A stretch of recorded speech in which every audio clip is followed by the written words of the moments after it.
Thank you. What to consider during times like these. So the stock market has overcome past bear markets and unsettling news.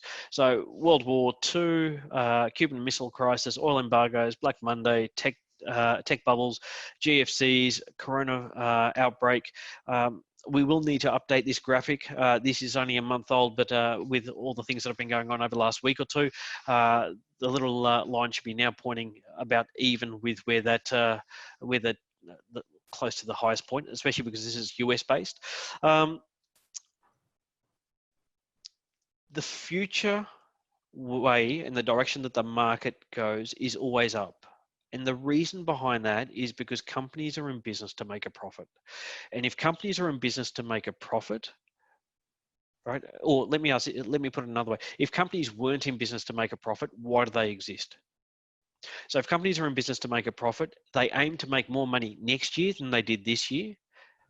Okay, and they hopefully made more money this year. They certainly aim to make more money this year than they did last year. Do they always get it right? No. And we can see the current example, the current environment as the example. Okay, but businesses are in business to make money. And as a result, if you're investing in those businesses, okay, and you've got good balance sheets, you've got good cash flow, they will typically do extremely well over a long period of time. And that's what effectively we're investing in. And don't let emotions lead you astray. And easily done. And I can tell you that, and you'll see here, where the market was.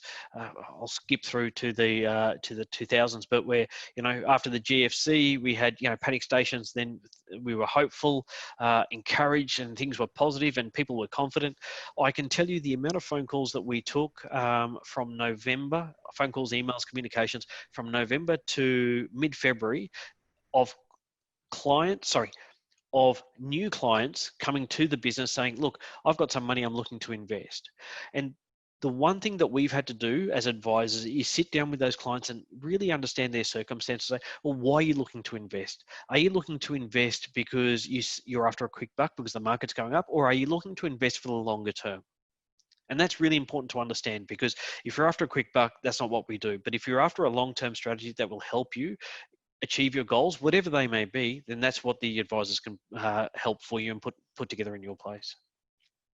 So Tone, I've got a lot of questions here saying, I've got cash available. What should I do with this? I've just sold, some real estate. I've got cash. I'm liquid. What do I do? What should I do with my cash reserves?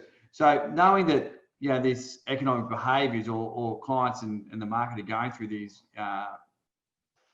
emotional states, what do you generally see people doing if they're liquid and they're ready to go? What are you generally seeing people doing here? Because that gives us an insight into buyers' behaviour. Well, absolutely, and it's and one of the things that we're seeing is, look, having money in cash. As KP mentioned, you need to have money in cash. There's no doubt about it. You need to have something there because when bad times come, right, you need to have enough there to keep you liquid. But at the same time, what do you do?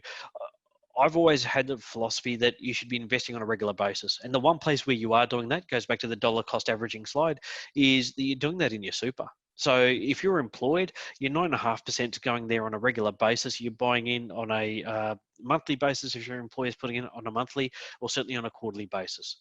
Okay, but buying assets on a regular basis and dollar cost averaging will get you a better outcome further down the track.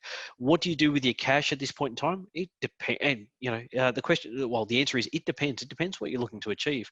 Is now a good time to invest in the market? Absolutely. It's better than what it was 4 months ago, 6 months ago, 12 months ago, 2 years ago. Okay, so is now an opportunity. And what you'll actually also see is that some of these companies have done fantastically well even through the downturn. So I mentioned at the last webinar, but companies like your Woolies and Coles were still extremely busy. Bunnings, if I'm working from home, and Kieran will say to me, oh look, can you pop in a Bunnings and we need to get this, or whatever the case is. I go for a 20-minute trip. I come back 3 hours later spending $500 more than what I should have. So there are companies that are still doing extremely well during this downturn. It is, do you want to be a part of those businesses and share in their ride in the direction that they're heading? Yeah. Thanks.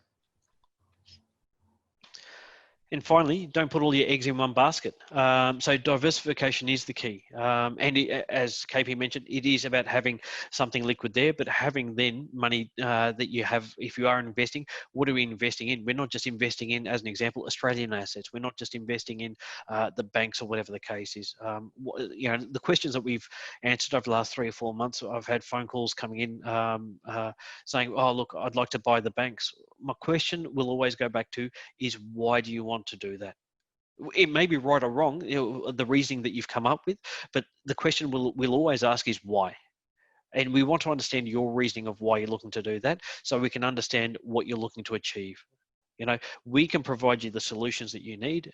We just need to know what the problem is.